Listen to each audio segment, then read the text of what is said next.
Wheel of Tactics! Yes, it's Wheel of Tactics, the game show where the points are large, but the tactics are hard.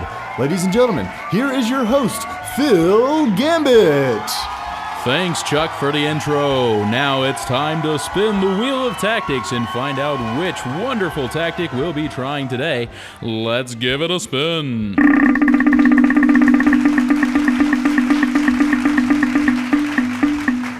All right, kids, look at what game we have today. Guess what? It's time for Find the Fork. Now remember, in this game, we ask you to find the fork in the position that we present to you. Well, we start off with this board here. Here we see the white bishop move to b5, pinning the queen. After the bishop has pinned the queen, she decides to take the bishop, but now it's time for you to find the fork. Look carefully and raise your hand if you see the answer. Oh, if you said knight to c7, you are absolutely correct.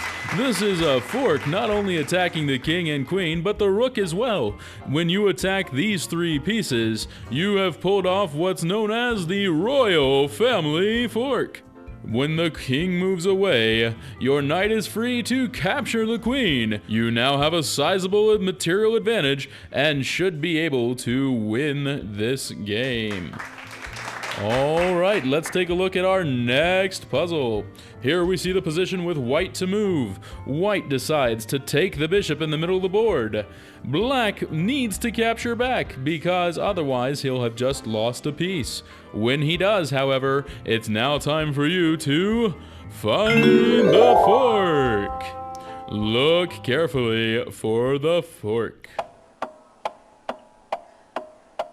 That's right, if bishop goes to e6, we have a fork. The bishop attacks both the king and the rook. The king runs away, and the bishop saves the day. Moving on to our third position. Once again, it is white to move. Now here, I'm going to give you our super special challenge round. That's right, you're not just looking for the fork this time. Try to find the first move. Here, white is in a good position to set up for a fork. However, you need to find the setup. Don't be afraid to sacrifice. Let's take a look at the board. Ooh, it's a tricky one. Oh, be careful, don't move there.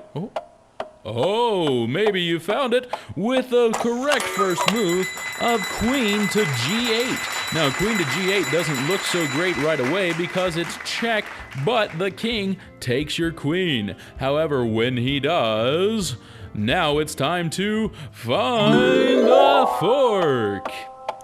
Take a look at the board. Look carefully. Don't move until you see it. Anyone? All right, let's see if you answered correctly. Someone said yes, knight to e7 is correct. This now attacks the king and the queen with a fork. When the king runs away, you now take the queen. You sacrificed your queen to get theirs and to earn an extra bishop. All right, in our final puzzle in Find the Fork, we have an interesting position. Here, the fork comes not as a threat against two pieces, but a threat against a piece and a threat of checkmate. This will still pose two separate threats that they must answer, and we'll see if you can find the fork. Look carefully. Look for an undefended piece. Try to use another tactic as well. That's right, try to set up a battery. Oh, wow, I think we have a winner with the move queen to d5. Queen to d5 is an excellent move as it now threatens the unprotected rook on a8 and, with the help of the bishop, threatens checkmate on f7. Now, black must defend against the mate, and that means you win an extra piece in the rook. So that's it, kids. Thanks for playing this edition of Find the Fork.